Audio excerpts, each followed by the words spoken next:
Hi అందరికీ నమస్కారం అండి. మనం ఈరోజు మళ్ళీ ఒక కొత్త జాబ్ అవకాశాలు అంటే ఎక్కడైతే మనకు నోటిఫికేషన్ వచ్చిందో దాని వివరాలు తెలియజేయడానికి మీ ముందుకైతే రావడం జరిగింది. మనకు సెంట్రల్ గవర్నమెంట్ ఆధ్వర్యంలో ఉన్నటువంటి CSIR central road research institute Delhi Mathura road address వచ్చేసి న్యూఢిల్లీలో ఉంటుందన్నమాట. ఇక్కడ దాంట్లో మనకు అప్లికేషన్స్ పోస్టులకి అయితే నోటిఫికేషన్ రావడం జరిగింది.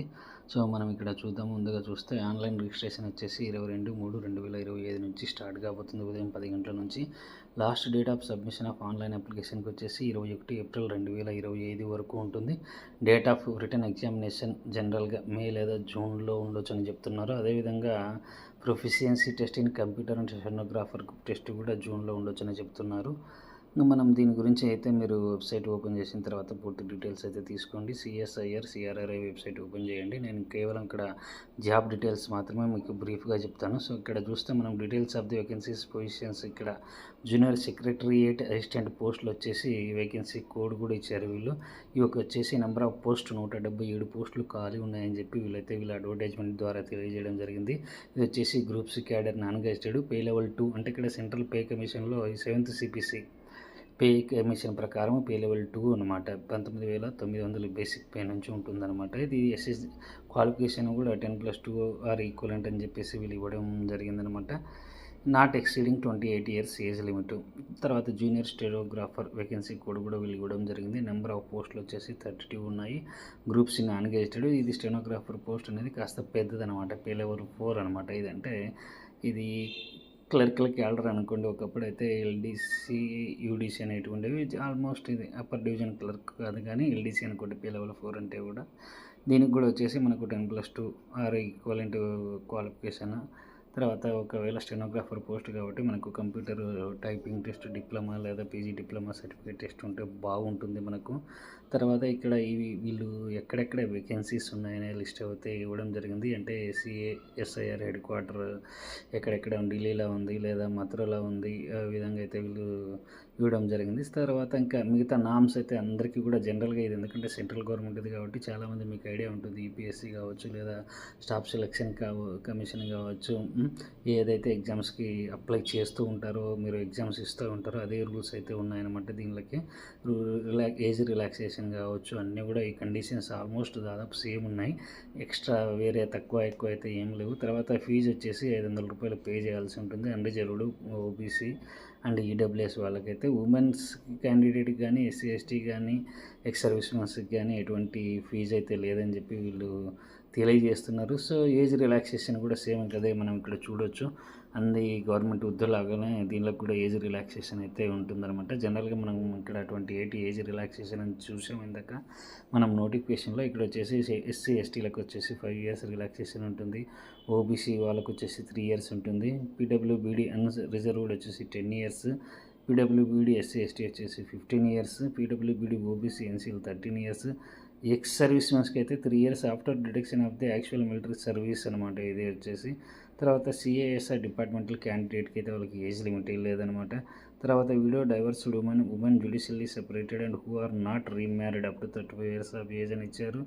తర్వాత divorced women judicially separated and who are not married SC STకి అప్ టు 45 ఇయర్స్ ఇచ్చారు. ఎనీ అదర్ కేటగిరీ అంటే ఎటువంటి ఏజ్ రిలాక్సేషన్ లేదని చెప్పి వీళ్ళు ఏవైతే ఇవ్వడం జరిగింది. సో ఇంకా కంప్లీట్ డీటెయిల్స్ కావాలనుకుంటే మాత్రం మీరు వెబ్సైట్ ఓపెన్ చేసిన తర్వాత చదవండి. కాకపోతే నేను ఎందుకు టైం వేస్ట్ చేయడం అని చెప్పడం లేదు. ఎందుకంటే ఇవి జాబ్స్ రాసే ప్రతి ఒక్కరికి ఇవి కామన్గా ఉన్న రూల్సే. ఇందులో ఎక్స్ట్రా రూల్స్ అయితే ఏమి లేవు. తర్వాత ఇది మనకు రిటర్న్ ఎగ్జామ్ అయితే కండక్ట్ చేస్తారు. ఇక్కడ సెలక్షన్ ప్రొసీజర్ అయితే వీళ్ళు ఇచ్చారనమాట. ఫస్ట్గా అయితే జూనియర్ స్టెనోగ్రాఫర్కి ఇచ్చారు. OMR based computer based objective type MCQ exam ఉందని వీళ్ళైతే చెప్తున్నారు. 200 మార్కులకు 2 hours and 40 minutes అని టైం అయితే ఇస్తున్నారనమాట. 2 hours వాళ్ళకి 40 minutes అయితే ఎవరైతే స్క్రైబ్ని తెచ్చుకుంటారో వాళ్ళకు ఉంటుందని చెప్తున్నారు. సో సబ్జెక్టులు ఏముంటుందంటే జనరల్ ఇంటెలిజెన్స్ రీజనింగ్ 50 మార్కులకి maximum marks questions 50 marks 50. General awareness 50 English language and comprehensive 100కు ఉంటుంది. తర్వాత నెగిటివ్ మార్క్స్ కూడా ఉన్నాయి ఇక్కడ మీరు గమనించండి. 0.25 marks is deducted for every wrong answer, అది గమనించండి. తర్వాత ప్రొఫిషియన్సీ టెస్ట్ ఇన్ స్టెనోగ్రఫీ, ఎందుకంటే ఎవరైతే స్టెనోగ్రాఫర్ పోస్ట్కి అప్లై చేస్తారో వాళ్ళకు వచ్చేసి ఇది 10 మినిట్స్ ఇంగ్లీష్ లేదా హిందీలో టైప్ టెస్ట్ ఉంటుంది.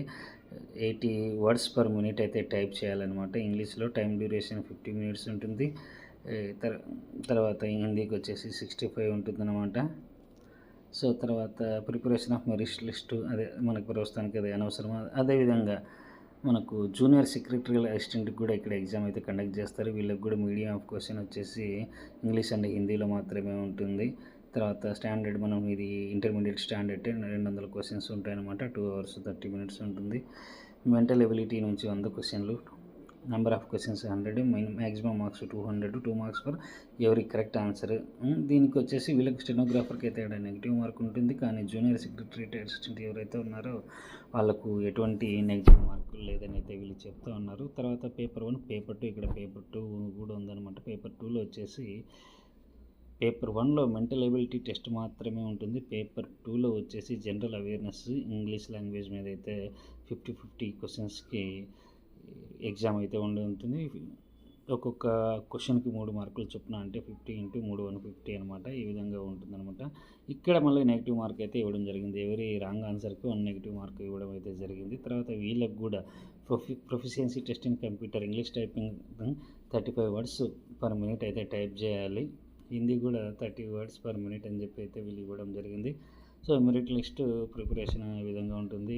Evaluation, examination centres, all examination proficiency test in computer examination centres. తర్వాత మనం తెలుసుకోవచ్చు టర్మ్స్ అండ్ కండిషన్స్ కూడా ఉన్నాయి. అదేవిధంగా ఇంకా మనం ఏదైనా ఇంపార్టెంట్ విషయాలకు వస్తే, the number of vacancies indicated against each post category is provisional and May increase or decrease at the time of selection. గమనించండి, నోటిఫికేషన్లు అయితే ఏవైతే పోస్టులు వాళ్ళు పొందుపరిచారో అవి తగ్గొచ్చు పెరగొచ్చు ఆ టైంకి అయితే చెప్తా ఉన్నారు. అదేవిధంగా candidates have to exercise the option both for the cadre and laboratory institute headquarters which will be a one time option at the time of filling up the application form and will be irrevocable throughout the process of selection. One of the candidate is allotted the cadre and the laboratory institute headquarter. She will have to abide the allocation made. మీరు ఇది కూడా గమనించండి, ఎక్కడైతే మనం అలాకేషన్కి పెట్టుకుంటామో అక్కడికి మాత్రం వస్తుందని అయితే చెప్తున్నారు. ఇంకా ఇంపార్టెంట్ మనం ఏదైనా చూద్దాము. ఇక్కడ ఇన్స్ట్రక్షన్ ఆఫ్ ది క్యాండిడేట్, సరే అది చూడుకోండి. ఇన్స్ట్రక్షన్ అంటే జనరల్గా ఎగ్జామ్కి ఏం తెచ్చుకోవాలి, తర్వాత ఏం సర్టిఫికేట్లు ఏం డాక్యుమెంట్లు తెచ్చుకోవాలని చెప్పాలి. తర్వాత ఇక్కడ మీకు కావాల్సినటువంటి అవసరమైనటువంటి సర్టిఫికేట్స్ అంటే ఓబీసీ సర్టిఫికేట్స్ కావచ్చు, ఎస్సీ ఎస్టీ సర్టిఫికేట్ కావచ్చు, ఈడబ్ల్యూఎస్ సర్టిఫికేట్ అయితే కావచ్చు, లేదా డిజబుల్ పర్సన్స్ అయితే అటువంటి సర్టిఫికేట్స్ కావచ్చు అయితే రెడీ చేసుకోవాల్సి ఉంటుంది. ఎందుకంటే ఇవి సెల్ఫ్ అటెస్టెడ్ కాపీలు మనం అటెస్ట్ చేయాల్సి ఉంటుంది నాకు తెలిసినంతవరకు. ఇది ఎస్సీ ఎస్టీ సర్టిఫికేటు. తరగా ఇక్కడ వచ్చేసి form of certificate to be produced by other backward classes, ఇక్కడ ఓబీసీ ఉంటుంది సెంట్రల్ గవర్నమెంట్లో. తర్వాత form of declaration to be submitted by the OBC NCL candidate in addition to the community certificate and exam 3 గమనించండి. తర్వాత అదేవిధంగా income and asset certificate to be produced by the economically weaker sections. EWS వాళ్ళకైతే వీళ్ళు ఇచ్చిన proforma ప్రకారం మీరైతే submit చేయాల్సి ఉంటుంది, గమనించండి. అదేవిధంగా సర్టిఫికేట్ ఆఫ్ డిజబిలిటీ, ఇది కూడా అయితే మీరు అప్లై చేయాల్సి ఉంటుంది ఎవరైతే ఇది మనం డిజబిలిటీ కోడ్ చేసుకుంటారో. తర్వాత letter of undertaking for using own script, అది ఓకే, అది. తర్వాత certificate regarding physical limitation in an ఎగ్జామైన్ to right, ఇది కూడా చూడండి. ఎవరికైనా ఏదైనా ఇబ్బంది ఉంటే కూడా మరి డిజబిలిటీగా ఉండే వాళ్ళకు.